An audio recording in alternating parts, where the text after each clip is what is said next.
Now, sure, money can't buy happiness, but it could solve literally all of my problems.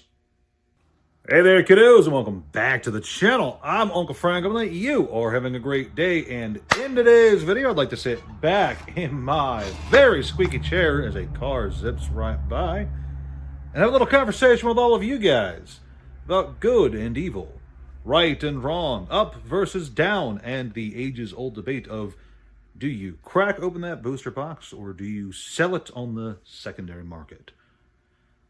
And yeah, this is a conversation I suppose I'm having today because in recent weeks, you guys might have noticed, I've been doing more product opening videos for the channel.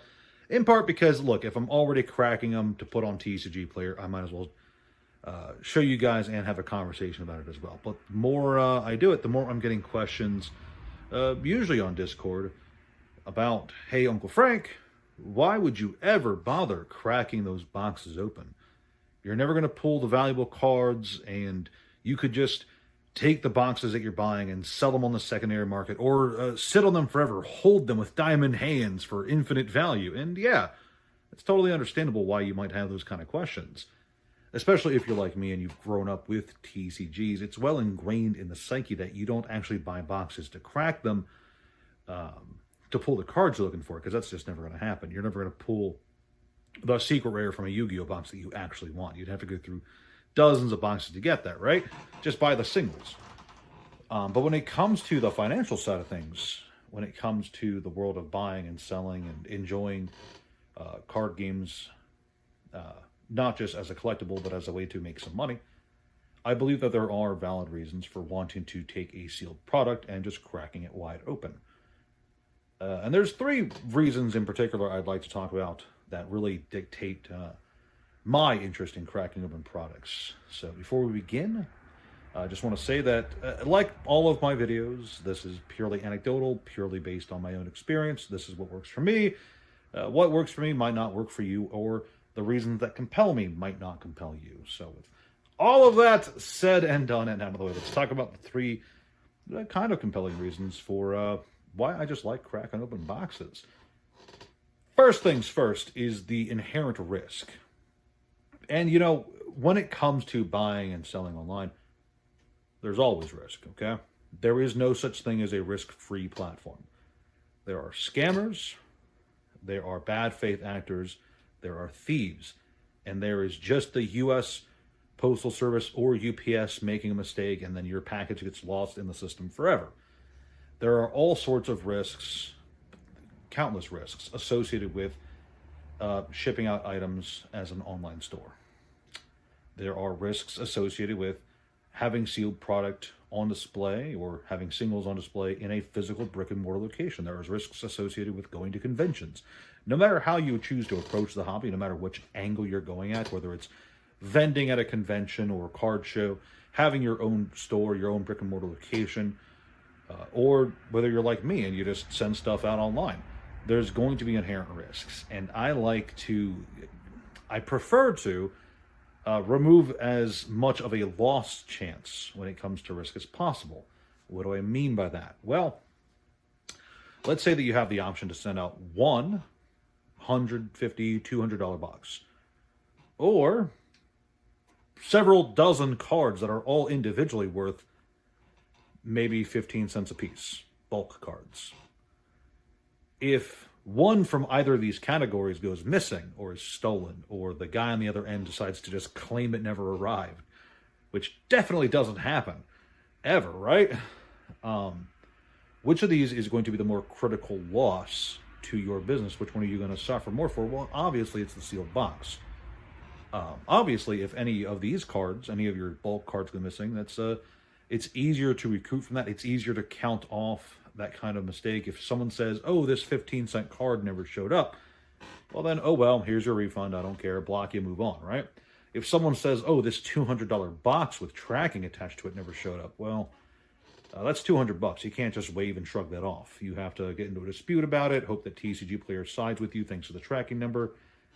In my experience, they usually don't. They usually don't. So all you can do is pray at that moment. So yeah, there's a lot of risk involved, and just with my experiences over the years, I am less likely to send out a box if I can help it, right? Obviously, there's counter examples, but we'll get to that later. The second reason is margins, and honestly, margins are not that bad when you consider opening up the boxes inside. And I very vividly remember a conversation I was having online at one point with some of the smartest people on the internet, the highest IQ individuals ever, and they were adamant. Okay, they were adamant that you could never make a profit as a seller just cracking open boxes and selling the singles because it's just not worth it. Several people were very confident that you could just not make money selling singles, no matter what the sample size was. And here I am several years later, and let's break down some math. Okay, the average booster box is, let's say 24 packs with around 10 cards per pack. That's what, 240 cards on average per box, which is not a huge amount of cards, honestly, but that is pretty good. Now, let's assume that you open up a box of cards from a random card game, it doesn't matter what it is, and every single card you opened, you got 0 hits. It's all jank, it's all bulk, it's all just the worst of the worst. Well, when I'm selling on TCG Player, I sell at a bulk floor price of 15 cents per card. I do not list any card under 15 cents. A few years ago, it was 10 cents, and when I just started out TCG Player, when I had no idea what I was doing, there was no floor price. Cards could be a penny. But nowadays, if I sell a card for 15 cents, TCG Player automatically adds, as long as it's under $5 total for the order, there's a $1.30, $1.31 shipping fee automatically attached to that order. So it's not actually 15 cents, it's 15 cents plus a buck 31. Sorry, $1.31. For that order, after it's sent out, TCG Player will go ahead and give me a payout, but they're going to deduct their fee from that order, and their fee at 15 cents is 51 cents from the total of the order. So you would in theory get a little over $1, but they're cutting out their slice of the pie for 51 cents. So you're getting 95 cents per order. So that 15-cent card netted you 95 cents. Now, obviously, that 95 cents has to stretch pretty thin because you have to replace the paper, the envelopes, the stamps, tape, etc. The penny sleeve you use, the top loader you use. Everything has a cost associated with it, right? So that 95 cents, it is spread thin, but for a lot of those packing materials, a lot of the shipping stuff, if you're buying in bulk and you're buying at the right place, you can get it for fairly cheap. So that profit is there. Now, if you crack open that 240 cards, and they all sell, and that's a big if, obviously. Not every card from every set is going to sell. But if they do sell, do the math. Man, I should have had a calculator on hand. I think it's $228 minus whatever your taxes are at the end of the year, obviously. But that's not bad. That's not bad at all in terms of money coming in, especially since many TCG boxes can be bought for well under $200. Yes, I know that there's all these Pokemon cards and One Piece cards and all that jazz that are well over $200 a box. But there's also plenty of popular TCGs, Yu-Gi-Oh!, Gundam, Weiss Schwartz, where you can get boxes for very cheap, and these margins are still there, especially if you're putting that floor price in. If you ignore those hot ticket items, if you ignore the Destined Rivals and the Heroines set, if you buy the cheap stuff, and if you do it for a while, a long enough time, where this bulk really starts to build up, where your inventory builds up, you're getting constant sales at 15 cents a card, and this stuff really, it adds up fast. You'd be surprised how fast bulk adds up. And like I said, it's not perfect. But like,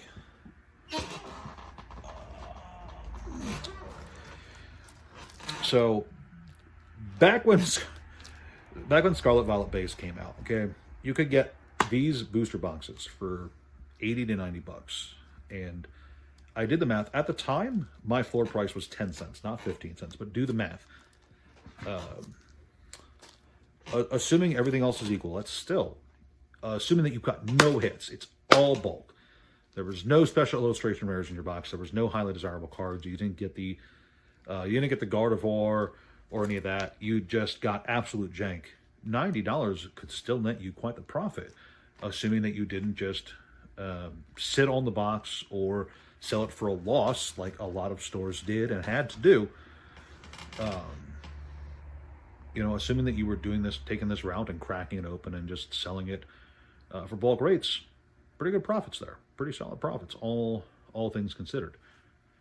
Now, like I said, the math doesn't always equate. And like I said earlier on in the video, there are definitely exceptions to that. So like with Destined Rivals, if you were able to get a hold of Destined Rivals for close to MSRP, let's just even say $200, and you decided for whatever reason to sit on it for a while, what's Destined Rivals boxes at right now? Like 500 something plus.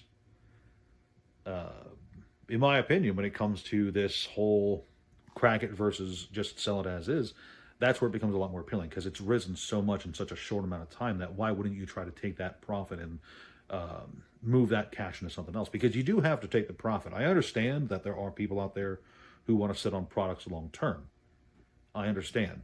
But for someone like me who's trying to get cash flow going and keep cash flow going and get more stuff in and sell more stuff out, you can't really afford to sit on more than, I would say like 10% of what you bring in is probably the maximum amount you could just ignore for a while. And I've said it before, try to find disparity in the market. Buy what you think is cheap, sell it for whatever you can to try and make a profit.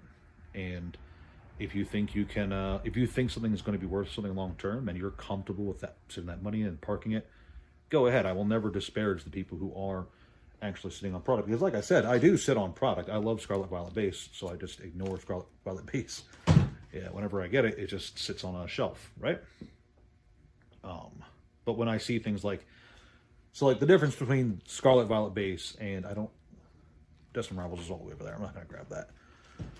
The difference between Scarlet Violet Base and Destined Rivals is that in the 2 years since I have last been actively buying Scarlet Violet Base, it's risen about $100. In the 6 months since Destined Rivals released, it's gone up $300. One of those is much more tempting as a sell, and I understand why people would want to hold on to that, but that's not the gamble I'm really all that interested in making. But moving on, the final reason I would be interested in just cracking a box open and going through the singles and listing them and all that jazz is the fact that I enjoy it. I don't know if you guys are aware, but Frank's Hobbies is a hobby channel. One of my hobbies is just cracking open booster boxes, regardless of the card game. It can be Pokemon, it can be Yu-Gi-Oh!, it can be Hyborian Gates, it can be Mega Man. I should do a Mega Man box opening video.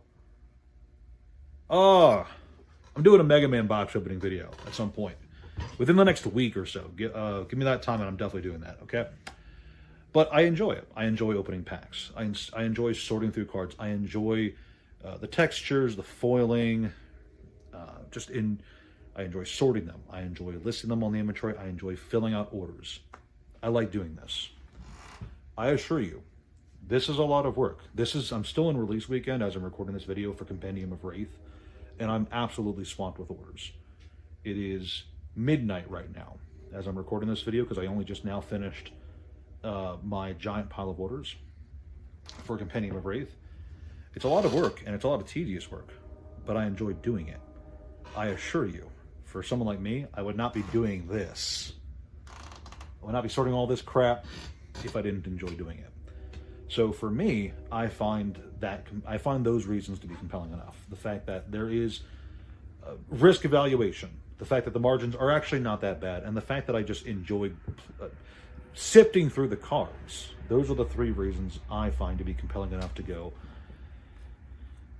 do I really want to keep this sealed, or should I just rip it open? And at the end of the day, it works for me. And it has worked for me for quite a while now. Not always perfectly. And, you know, like I said, I do still sell sealed product. And I do sit on some sealed product. But for the most of it, bulk is where it's at. And goddamn do I love bulk. Anyway, thank you guys so much for watching. That is the end of the video. Please like, share, subscribe, leave a comment down below if you agree with any of my points, disagree with any of my points. Do you think Scarlet Violet Base is actually a $10,000 box in disguise? Let me know in the comments section below. As always, check out the Discord, check out the Patreon. Thank you guys so much for watching. I'll see you next time.